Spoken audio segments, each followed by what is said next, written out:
हर हर महादेव दोस्तों, स्वागत है आपका हमारे YouTube चैनल भक्ति की शक्ति ज्ञान के साथ में।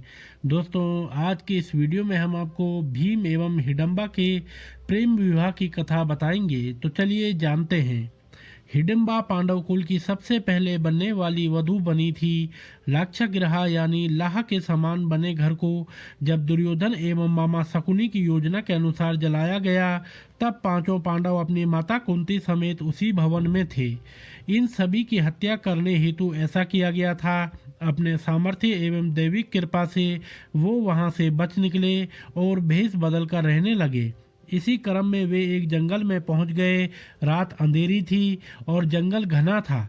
जमीन पर बड़े बड़े झाड़ उगे थे, जिसके कारण चलना मुश्किल हो गया था। तब धर्मराज युधिष्ठिर ने भीम से उन सभी को ले जाने का अनुरोध किया। भीम ने अपने शक्ति का परिचय देते हुए अपनी माता सहित अपने चारों भाइयों को उठाकर चलना प्रारंभ किया। जब वे वन में ऐसे स्थान पर पहुंच गए जहां धरती समतल और कोमल घासों से ढकी थी, तब वहां भीम ने सबको धरती पर उतारा और सब भाइयों ने मिलकर सोने के लिए व्यवस्था की। पांचों भाई बारी बारी जागकर अपने सोते हुए परिवार की रक्षा करते थे। इस बार भीम की बारी थी। वह जंगल अपने वृक्ष, चट्टानों सहित काली शक्तियों के प्रभाव के कारण मायावी था तथा एक शक्तिशाली एवं मायावी राक्षस हिडिंब का राज्य था। जंगल में आने वाला कोई भी मानव इस मायावी स्थान से निकल नहीं पाता था, अपितु राक्षसों का आहार बन जाता था। इन राक्षसों की घ्राण शक्ति यानी सूंघने की शक्ति बड़ी तेज थी। जंगल में मानव के प्रवेश को तुरंत भांप लेते थे। जब राक्षस राज हिडिंब को इन मनुष्यों के आने का पता चला तो वह मानव मांस खाने के लिए लालियत हो उठा। उसने अपनी बहन हिडिंबा को उन मनुष्यों को उसके सामने प्रस्तुत करने का आदेश दिया। हिडिंबा पांडवों के समीप जा पहुंची। भीम को देख हिडिंबा मोहित हो गई। वे सोचने लगी, एक शक्तिशाली पुरुष जिसका हृदय इतना कोमल है कि अपने परिवार को सुरक्षा प्रदान कर रहा है, उससे अच्छा जीवन साथी और कौन हो सकता है। मैं धन्य हूँ यदि वह मेरे पति बने। फिर उसे अपने क्रूर भाई की आज्ञा का स्मरण हुआ।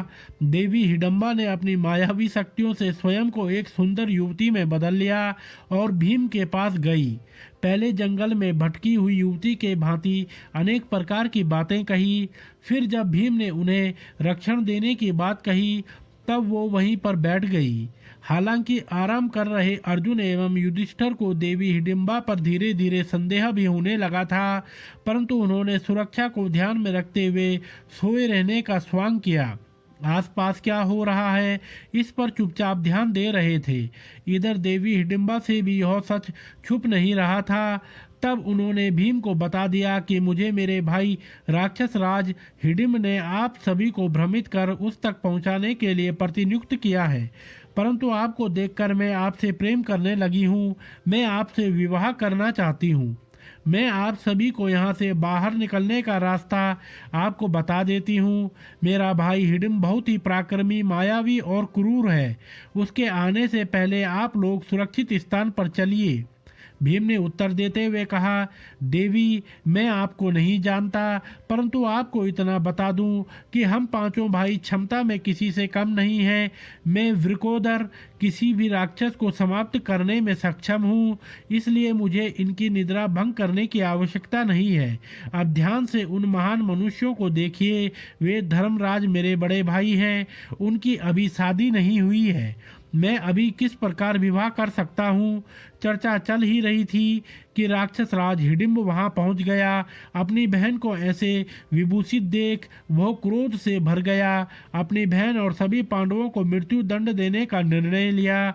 दूर से ही अपने भाई के घातक रूप को देख देवी हिडिंबा भयभीत हो गई और भीम को अपने परिवार को जगाकर सुरक्षित स्थान पर ले भागने को कहा, परंतु वे कह भी किससे रही थी? महाबली भीम से, जिन्हें राक्षसों और जानवरों से लड़ना पसंद था। भीम ने हिडिंबा से कहा, यह याचना अनुचित है। मैं पीठ दिखाकर भागने वालों में से नहीं हूँ, न ही ऐसे राक्षस की उदंडता के लिए अपने परिवार की निद्रा भंग करूँगा। युधिष्ठिर एवं अर्जुन सतर्क हो सब सुन रहे थे, परंतु सोए मनुष्य के भांति स्थिर थे। भीम ने क्षण भर में हिडिंब को पकड़कर घसीटते हुए दूर स्थान पर ले गए। यह देख युधिष्ठिर एवं अर्जुन उठने का स्वांग करने लगे। उन्हें जागता देख हिडिंबा ने विनम्रता से पांडवों को सब बताया। बाकी सब हिडिंबा की बात सुन रहे थे, परंतु युधिष्ठिर एवं अर्जुन का पूरा ध्यान भीम पर था। अर्जुन ने भीम से चिल्लाकर कहा, भ्राता भीम, इस राक्षस का वध अतिशीघ्र कीजिए। यह सुन भीम ने घातक प्रहार से हिडिंब के पीठ के टुकड़े टुकड़े कर दिए।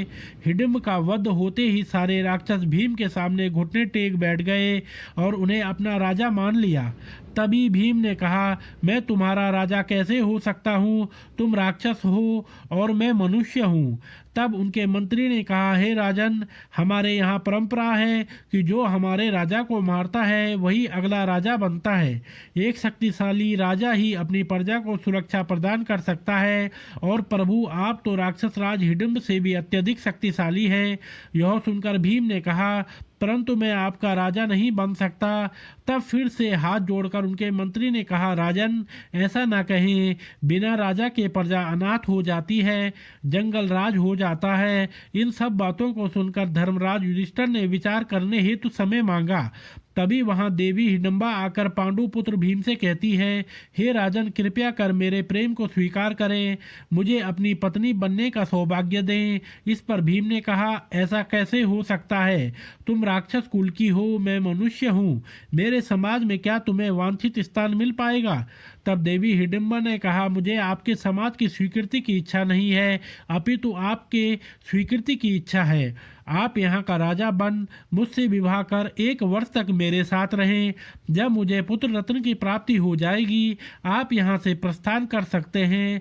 हम मायावी जाति हैं। मेरा पुत्र जन्म के कुछ समय बाद ही युवावस्था को प्राप्त हो जाएगा, तब आप यहाँ से प्रस्थान कर सकते हैं। मैं आपको नहीं रोकूंगी। मेरे पुत्र के रूप में इस कबीले को उसका राजा मिल जाएगा। फिर रोते हुए माता कुंती के चरणों में गिरकर कहा, माता, एक स्त्री के प्रेम की पीड़ा तो आप ही समझ सकती हैं। मुझे अपने पुत्र वधू स्वीकार कर लीजिए माता। 1 ही वर्ष की तो बात है, मेरा भी कल्याण हो जाएगा और इस कबीले का भी। माता कुंती ने देवी हिडिंबा से कहा, हे पुत्री, तुम्हारी बातें तो धर्म संगत लग रही है, मुझे विचार करने का समय दो। फिर चर्चाओं के उपरांत माता कुंती सहित सभी पांडव इस बात पर सहमत हो गए कि इस प्रकार प्रजा को अनाथ करके जाना धर्म संगत नहीं है। फिर भीम ने कबीले का राजा होना स्वीकार किया, देवी हिडिंबा से विवाह किया और उनका एक पुत्र हुआ, महाबली घटोत्कच। मायावी राक्षस होने के कारण जन्म के कुछ समय उपरांत ही घटोत्कच युवा हो गए और अपने पिता भीम, अपनी पितामही देवी कुंती सहित अपने सभी काकाओं को दंडवत प्रणाम किया और उन्हें वचन दिया कि जब भी पांडवों को उनकी आवश्यकता पड़ेगी, वह केवल स्मरण मात्र से वहां उपस्थित हो जाएंगे। देवी हिडिंबा ने भी अपने वचन अनुसार अपने पिता पति भीम, उनके भाइयों तथा उनकी माता देवी कुंती को विदा किया। तो दोस्तों, अगर आपको यह वीडियो पसंद आया हो तो आप हमारे चैनल को लाइक, कमेंट, शेयर, सब्सक्राइब अवश्य करें और बेल आइकन दबाना ना भूलें, जिससे हमारी आने वाली वीडियोस आप तक सही समय से पहुंचती रहेंगी। तो आप सभी मित्रों का बहुत बहुत धन्यवाद।